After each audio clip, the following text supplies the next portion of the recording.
বন্ধুরা, কেমন আছো তোমরা? সব ভালো আছো নিশ্চয়ই। আজ আমি তোমাদের কাছে শোনাতে নিয়ে চলে এসেছি তোমাদের সেই প্রিয় উপন্যাস সামনে প্রেমিকা পেছনে স্ত্রী আর দ্বাদশতম পর্ব। তোমরা নিশ্চয়ই আগের পর্বগুলো সবাই শুনে নিয়েছো, তো প্রতিদিন যা বলি আজও সেটাই বলবো। যারা শোনোনি তারা ডেসক্রিপশন বক্সে গিয়ে লিঙ্কে ক্লিক করে শুনে নিও। এমন আমি আবার শুরু করছি সামনে প্রেমিকা পেছনে স্ত্রী। এইভাবেই সুখে দুঃখে ভালো মন্দে তাদের দুজনের প্রেম ভালোবাসা এগিয়ে চলে। তৃতীয় বর্ষের শেষের দিকে কলেজে এক কোম্পানি আসে তাদের ফার্মের অফিসিয়াল জবে কাউন্সেলিং এর জন্য। কিছু ছেলে মেয়ে নেবে তারা। ইন্টারভিউ দেয় প্রদীপ্ত, চান্সও পেয়ে যায়। কোম্পানির কন্ডিশন অনুসারে পরীক্ষার পর যেতে হবে উড়িষ্যায়। নির্দিষ্ট দিনে যাওয়ার আগে নয়ন আসে প্রদীপ্তর ভাড়া বাড়িতে। যেতে দিতে মন চায় না নয়নের, কিন্তু না যেতে দিলেও তো চলবে না। চাকরি তো প্রদীপ্তকে একটা করতেই হবে, না হলে কিভাবে চলবে তাদের। কিন্তু চাকরির জায়গায় গিয়ে প্রদীপ্ত যদি ভুলে যায়, যদি মন থেকে মুছে দেয় নয়নকে, আর প্রদীপ্ত ভয় পায় চোখের আড়াল হলেই মনের আড়াল হয়ে যায় মানুষ। নয়ন যদি সেই আড়ালে চলে গিয়ে মন থেকে তাকে মুছে দেয়। বন্ধুরাও অনেক এসেছে বিদায় জানাতে, কেউ যাবার পরিকল্পনা করে, কেউ বা ক্যান্সেলও করে দেয় তাদের চাকরি, কারণ তাদের তো কোনো বন্ধন নেই, কেউ হারিয়ে যাবার ভয়। কিন্তু প্রদীপ্ত যে সেই ভয় আছে, সেই ভয় থেকেই নয়নকে প্রদীপ্ত বলে বিএসসি কমপ্লিট হলেই তারা কিন্তু বিবাহ বন্ধনে আবদ্ধ হবে। মেনে নেয় নয়ন, কিন্তু বিএসসি তো অনেক দেরি। এই এতগুলো মাস কিভাবে থাকবে তারা দুজনে? সমস্যার সমাধান করে দেয় সমীর। দুজনের ভালোবাসাকে এগিয়ে নিয়ে যেতে সাহায্য করে সে। অফিসে জয়েন করেই এক অফিসিয়াল ফোন নম্বর দেয় সমীরকে, আর একটা সময় বলে দেয় সেই সময়ের মধ্যে নয়ন যেন ফোন করে। এইভাবেই নির্দিষ্ট সময়ের কথাবার্তার মাধ্যমে চলতে থাকে প্রেম। প্রদীপ্ত নয়নকে উপদেশ নির্দেশ যা দেবার ফোনের মাধ্যমেই দিয়ে দেয়। 6 মাস কাজ করে বিশেষ ছুটির অ্যাপ্লিকেশন করে প্রদীপ্ত চলে আসে নয়নের সাথে দেখা করতে। প্রদীপ্ত এই 7 দিনে সমীরের বাড়িতে থেকে যায়। নয়নও বাড়িতে স্পেশাল ক্লাসের নাম করে সন্ধ্যা পর্যন্ত কাটিয়ে দেয়। তারা ঘুরতে যায় বিভিন্ন জায়গায়। দেখতে দেখতে 7টা দিন কেমন যেন পার হয়ে যায়। আবার প্রদীপ্তকে বিদায় দিতে হবে নয়নকে। অশ্রু সজল নয়নে নয়ন তাকিয়ে থাকে প্রদীপ্তর যাবার পথের দিকে। কাজের জায়গায় এসে একটা কোয়ার্টার পেয়ে যায় প্রদীপ্ত, আর সে অপেক্ষা করতে পারে না। নয়নকে জানাই সব। নয়ন অযাচিত স্বপ্ন হাতে পাওয়ার জন্য উল্লাসে ফেটে পড়ে। বিয়েতে রাজি হয়ে যায়। ঠিক করে বাকি পড়াশোনা যা করার এরপরই করবে। বাড়িতে বিয়ের কথা বলতে আসার জন্য বলে প্রদীপ্তকে।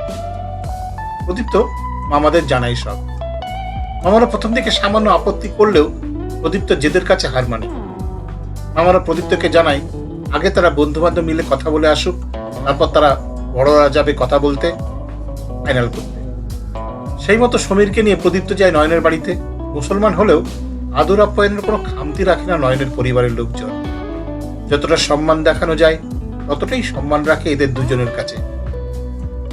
দুজনে ধরে নাই কোনো আপত্তি উঠবে না এই পরিবার থেকে। কিন্তু সমস্যা এসে দাঁড়ায় যখন পাড়ার নবী সাহেব আসে কথা বলতে। নবী সাহেব কারোর সাথে কোনো কথা বলার প্রয়োজন মনে করে না। সে ফতোয়া জারি করে মুসলমানের কোনো মেয়েকে হিন্দুর বাড়িতে বউ করে পাঠাবে না। যদি পাঠায় তাহলে সমাজ থেকে সেই পরিবারকে একঘরে করে দেওয়া হবে। আকাশ ভেঙে পড়ে প্রদীপ্তদের মাথায়। নয়ন অজ্ঞান হয়ে বিছানায় পড়ে যায়। তার প্রিয়ার এই অবস্থা দেখে তার হৃদয়ে মোচড় দিয়ে ওঠে। কি শুনছে সব? নয়নের বাড়ি থেকেই আপত্তি, অথচ নয়ন বলেছিল তার পরিবার থেকে কোনো আপত্তি তুলবে না। কোনো প্রতিবাদ, কোনো বাক্য বিনিময় না করে সমীর প্রদীপ্তকে নিয়ে চলে আসে নিজের বাড়িতে। সারা রাস্তা প্রদীপ্তর মুখ থেকে কোনো ভাষা বের করতে পারে না। বুঝতে পারে প্রদীপ্তর হৃদয় ভেঙে খান খান হয়ে যাচ্ছে। কাঁদতে চাইছে কিন্তু কাঁদতে পারছে না। 15 দিনের ছুটি 3 দিনে শেষ করে সমীর তার মামার বাড়ি হয়ে তাকে হাওড়া স্টেশনে এসে ট্রেনে তুলে দিয়ে যায়। কারণ তার মনের অবস্থা দেখে কোনো রকম রিস্ক নিতে পারে না সমীর। শুধু একটা কথা বলে দেয় প্রদীপ্তকে, ভুল করেও কোনো ভুল করিস না ভাই। কথার অর্থ প্রদীপ্ত বুঝতে পারে। তার ঘাড়ে হাত রেখে আশ্বাস দিয়ে জানায় কোনো ভয় নেই, সে ভুল করবে না। প্রদীপ্ত তার দুমড়ে মুচড়ে যাওয়া হৃদয় নিয়ে ফিরে আসে কাজের জায়গায়। তার উপস্থিতিতে সকলেই অবাক হয়ে যায়।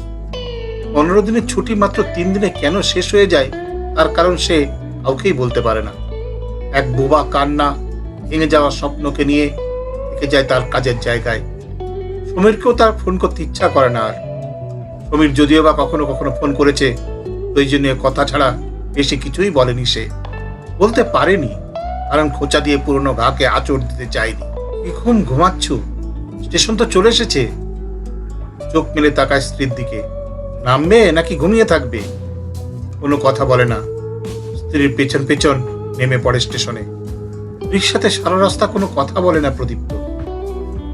প্রদীপ্ত স্ত্রী অবাক হয়, কি এমন ঘটনা ঘটলো যার জন্য তার স্বামী এত চুপচাপ?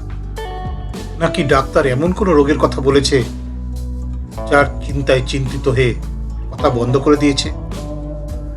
কিন্তু ডাক্তারের সঙ্গে যা কথা হয়েছে তা তো সব তার সামনেই হয়েছে। তাহলে এক বিশাল প্রশ্ন চিহ্ন তার সামনে এসে দাঁড়ায়। স্বামীকে প্রশ্ন করার সাহসও পায় না। দিন যত যেতে থাকে প্রদীপ্ত ততই চুপচাপ হতে থাকে। এইভাবে কয়েকদিন যাবার পর একদিন নিজেই প্রশ্ন ছুড়ে দেয় প্রদীপ্তর দিকে। ডাক্তার দেখে আসার পর থেকে দেখছি তুমি কেমন চুপচাপ, কারণটা কি একটু বলবে? তুমি তো এত চুপ থাকার মানুষ নাও। কে বললাম আমি চুপ? তাহলে কারোর সাথে ভালো করে কথা বলছো না যে? অন্য এক ভাবনার মধ্যে ডুবে পড়েছি। কি ভাবনা আমাকে বলো? আমার অসুখটা কেন কেউ ধরতে পারছে না? একটা সুন্দর মিথ্যা গুছিয়ে বলে প্রদীপ্ত। বিশ্বাসও করে ফেলে তার স্ত্রী সমাপ্তি। আমি অবশ্য এই ব্যাপারটা নিয়ে ভাবছিলাম, সামনের মাসে গিয়ে এই ব্যাপারে ভালো করে কথা বলে আসতে হবে। সামনের মাসে তো অবশ্যই কথা বলে আসতে হবে, কিন্তু তাকে সব প্রশ্নের উত্তর পেতে হলে একাই যেতে হবে। কে এই নয়নতারা সেন? সে যাকে ভাবছে এই যদি সেই হয় তাহলে তার মাথায় সিঁদুর কেন? সমীর তো তাকে বলেছিল পাড়ার নবী সাহেবের ছেলের সাথে তার বিয়ে হয়েছিল। তাহলে কি সমীর ঠিক শোনেনি? না এত বড় ভুল খবর সে তো তাকে দেবে না? কি হলো, আবার কোথায় ডুব মারলে? সামনের মাসে কবে যেন যাবার কথা বলে দিল ডাক্তার ম্যাডাম? 3 তারিখে। সামনের মাসে 3 তারিখ মানে এখন 31 দিন। বেশ দেরি হয়ে যাচ্ছে তাই না? তার আগে যাবো বলে তো তুমি যেতে পারবে না। অবশ্য তুমি ঠিকই বলেছ। ঠিক আছে, আগে ওষুধ খেয়ে তো দেখা যাক। সেদিনের মতো স্ত্রী সমাপ্তির হাত থেকে মুক্তি নেয় এই কথাগুলো বলে। কিন্তু প্রদীপ তো ঠিক করে নাই সামনের দিন যে কোনো ভাবেই তাকে একা যেতে হবে। তা না হলে এই রহস্যের উদ্ঘাটন সম্ভব হবে না। কিন্তু সমাপ্তিকে রাজি করাবে কি বলে? একা যাবার কথা বললেই তো হাজার প্রশ্নের তীর ছুটে আসবে তার দিকে। অতএব তাকে অন্য কোনো স্ট্র্যাটেজি গ্রহণ করতে হবে। মাথা থেকে বের করতে থাকে বিভিন্ন কৌশল। রাত্রে শুয়ে স্ত্রীকে জিজ্ঞেস করে, আচ্ছা আমার শরীর খারাপ তোমার মা জানে? তুমি তো সেদিন বারণ করলে, বললে বলতে হবে না, চিন্তা করবে। অবশ্য করেছিলাম, তবে এখন মনে হচ্ছে ওদের জানানো দরকার। তা না হলে পরে তোমাকেই দোষারোপ করবে। তাহলে কালকেই ফোন করে মার সাথে কথা বলে নেব। মা যদি আসতে চায় তাহলে কিন্তু কালকে আসতে বলো না, এই মাসের শেষের দিকে আসতে বলো। 2-1 দিন থাকবে, এমন সময় হাতে নিয়ে যেন আসে। কেন হঠাৎ 2-1 দিন সময় হাতে নিয়ে আসতে বলছো কেন? কারণ আছে, এখনই তোমাকে সব বলছি না, তখন বলবো। প্রদীপ্তের কথা মতো সমাপ্তি তার মাকে প্রদীপ্তর শরীর খারাপের কথা জানায়। তার মা জানিয়ে দেন সামনের মাসের 1 তারিখের দিকে তিনি আসবেন দেখা করতে। প্রদীপ্ত খুশি হয়, তার প্রথম পরিকল্পনা সাকসেস হয়েছে ভেবে। 1 তারিখ আসে তার মা। 3 তারিখ সমাপ্তি যেতে চাইলে প্রদীপ্ত আপত্তি করে শাশুড়ি মাকে একা না রেখে যাওয়ার জন্য। সমাপ্তি বাধ্য হয় প্রদীপ্তর কথা শুনতে। নির্দিষ্ট সময়ের অনেক আগেই প্রদীপ্ত পৌঁছে যায় এইমস হাসপাতালে।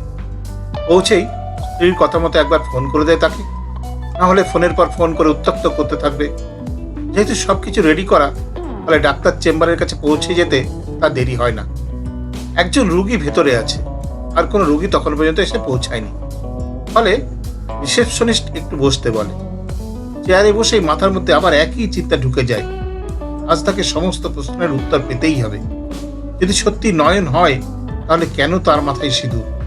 কেন তাহলে তার বাবা মা তাকে ওইভাবে দূরে সরিয়ে দিল? কি অপরাধ ছিল তার? সেই তো এক হিন্দুর ঘরেই তাকে বিয়ে দিয়েছে।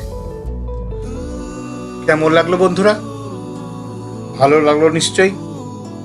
আর বেশি দীর্ঘায়িত করলাম না, আজকের মতো এখানে শেষ করে দিলাম। কেমন? এর পরের অংশ আবার শোনাবো এর পরের পর্বে। আশা করছি ভালো লেগেছে। যদি ভালো লেগে থাকে কিংবা খারাপ লেগে থাকে, তোমরা কমেন্ট বক্সে কমেন্ট করে জানাও। আর সাবস্ক্রাইব করো, বেল আইকনটাও ক্লিক করে রেখো।